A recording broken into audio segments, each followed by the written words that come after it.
Yo, what is up guys, Ghost here, welcome back to another video. In this one, we're going to be going over some more recent dev comments. Some of these are coming out of articles, and it does feel like DICE are maybe building up to something big here because they've been doing a lot of developer interviews with various articles. Some of them are from the lead producer over on Twitter, so we're going to jump into all that. We also got some new screenshots of one of the yet to be unveiled Manhattan maps. So if you guys enjoy the content on the channel, don't forget to hit that sub button to stay up to date with everything Battlefield 6.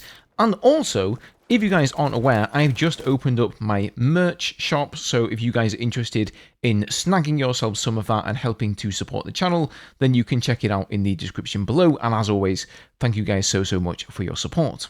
Okay, so firstly here today, we have a couple of new screenshots of the new Manhattan map. So this is the second of the two here, of course, the first one being Empire State that I'm sure most of us got to play in the open beta, and this is going to be a much larger map. It's going to have vehicles on there, are going to be tanks, there are going to be helicopters, no jets on this one, and this particular screenshot comes from Battlefield Bulletin, and he says it's actually via the EA press kit. So this is like a kit that's given out to content creators, and this is one of the screenshots that is in there. I think we've sort of seen very similar scenes from the Empire State map, at least on Breakthrough, when you're down and like on the streets.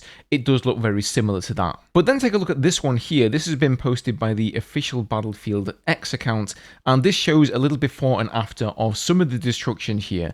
And they say Dumbo puts squads in an intense standoff beneath the Manhattan Bridge, engage in infantry combat on the streets, take it to the skies in an attack helicopter, or change the flow of the fight with large-scale destruction in Battlefield 6. October the 10th is almost here, and let me tell you, it can't come soon enough. And in case you're wondering, because I didn't know this before BF6 came around, Dumbo stands for Down Under the Manhattan Bridge Overpass. So that is why the map is called that, and here you can see a bit of a before and after of the destruction. Clearly, all of these blocks can be pretty much completely decimated. Of course, we do have some inner walls here, as expected, that are left standing, so, you know, you can't topple the building entirely. And it does look in both shots like the bridge itself is pretty much the same, so I'm sure that is just going to be part of the backdrop. After all, it's made of solid steel, so I guess that wouldn't be quite as easy to knock down as concrete walls or wood or plaster or whatever the buildings in Manhattan are made out of. Looks like brick mostly. So is that going to be like some sort of a mini Levolution event? Is it going to be some sort of a set piece like we saw from, I think, the single player trailer? I suppose that remains to be seen. Okay, next up we have an article over on PC Gamer, and it's entitled, "We are subservient to the players. Battlefield 6 ditched 128 player matches in favour of classic 64 players after it didn't catch on in Battlefield 2042. And this is an interview with Shashank Uchil, who is the design director for the game, and he says, "We thought larger player numbers would work, it just didn't catch on. It's like when a band tries a new sound, because we like it, but then players don't, and in the end, we are subservient to the players, we do what the players want." And I feel like Battlefield 6 has been a good representation of that, right? They definitely have been making more of an effort to listen to the community, what we want, and try to stay with our wishes. There have been, you know, some points where they veered a little bit off course, I would say, mainly that being with the open weapon system, which I think is fair to say is what the minority want. I feel like more people are coming around to open weapons, but still I feel like the majority still want them to be closed. But on the whole, they've definitely been listening to us.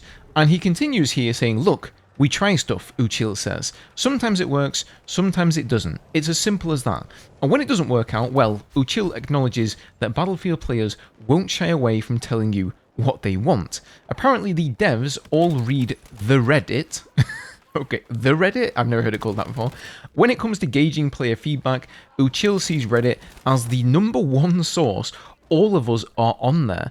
Part of the reason why Battlefield 6 has managed to hype players up so much is due to just how badly Battlefield 2042 crashed and burned. It really feels like players are desperate for a good old-fashioned return to form, just an enjoyable, classic Battlefield that players can get behind. So there's certainly a decent amount of pressure on the Battlefield studios to pull off a redemption arc." And I certainly think going with 64 players is the right call. I know from asking you guys, you know, during the lifespan of Battlefield 2042, which do you prefer, there were some people who did like that massive Battlefield with 128 players, but it felt like the maps just weren't really there.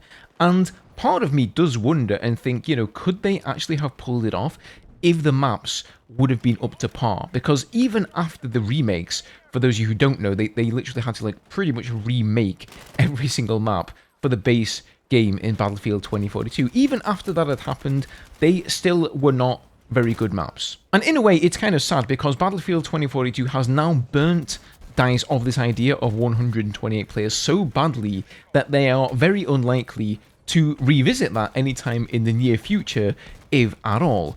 I will say though, for me personally, I prefer 64 players, and I don't feel like the player size is really quite as important as getting the size of the map correct for the amount of players on it. Like, the map can't be too small, it also can't be too large and bereft of cover and anything really interesting artwork and whatnot, like we saw in Battlefield 2042. But they've obviously played it safe here, and I do think that was the right call. Now, something else that I think is also the right call, and this is coming from an IGN article, but this is quoted here by Battlefield Bulletin, and he says, given that Reddit is extremely vocal, DICE has tuned down the sniper glint stuff and the bullet tracer effect in Battlefield 6 based on some of the best memes from the open beta. I saw those memes with the Liberation Peak hillside just full of those giant glares, console combat designer Matthew Nickerson said to IGN. They're really, really funny, and they kind of magnify, hey, we still have work to do. For example, with the sniper glint stuff, we knew it was too strong, so we stepped it back. We knew the bullet tracer effect was too strong, so we stepped it back. And at the end of the day, it keeps us honest. It keeps us like, hey, we still have work to do. These are things that players are maybe not vibing with, or are vibing with in different capacities. From a design standpoint and from the team, we love this stuff. The community is engaged, we are engaged. So it seems like, I'm sure most of you guys saw this meme when the beta was going on. This is really like what it felt like. Of course, the number of snipers here has not been addressed, right? They just toned down the scope glint, so we're still going to have tons of snipers all over Liberation Peak. I'm not sure how they're hoping to address that.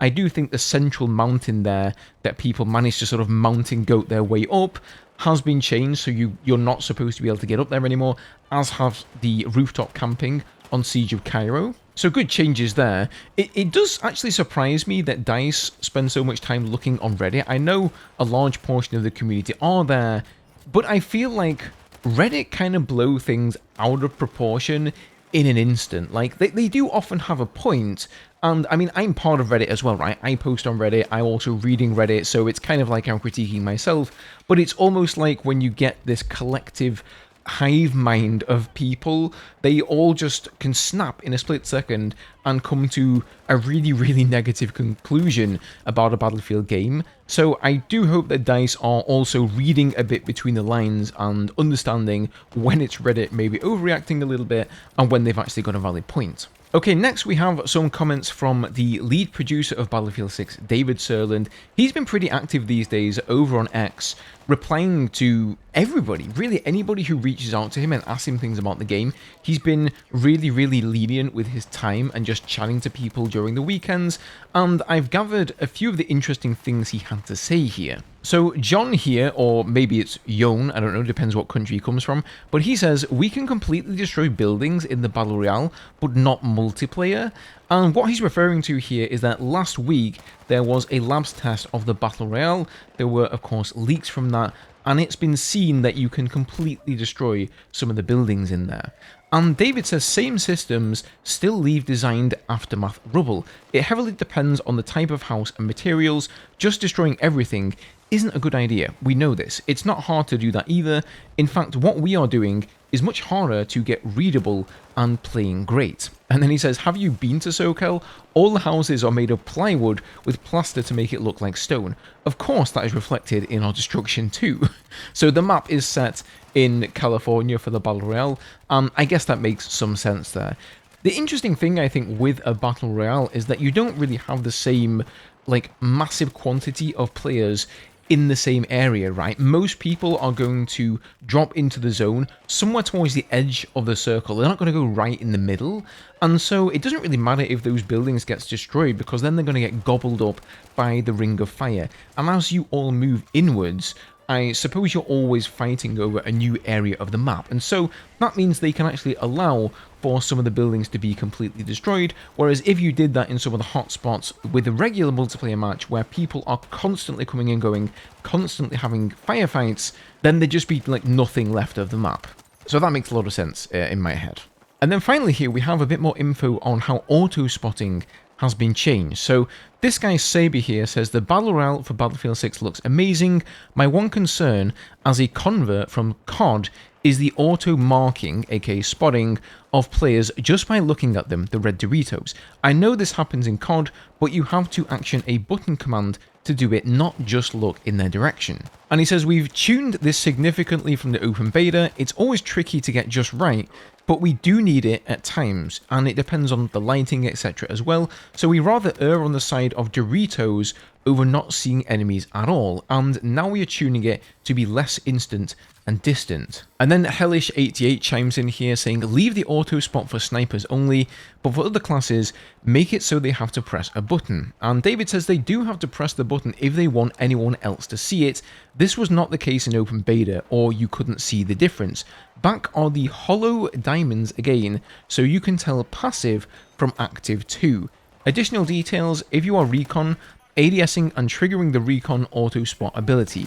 This has been tuned to, however, to require much longer time to activate, and these spots are all visible to the team too, of course. So it sounds like now, if you spot somebody, if it's only spotted for you personally, it's going to be a hollow Dorito or a hollow diamond, which is not filled in.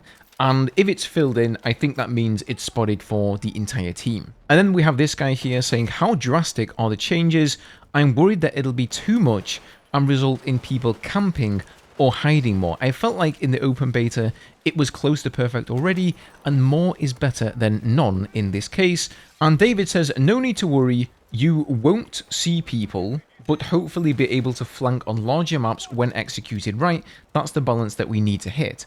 And I think what he meant to say there is, don't worry, you will still be able to see people, because it doesn't really make a lot of sense, but it's going to allow people to flank a little bit, so they're not going to be spotted as often. You know, I think that visibility in Battlefield 6, at least for me, I found it quite difficult in the beta in certain situations.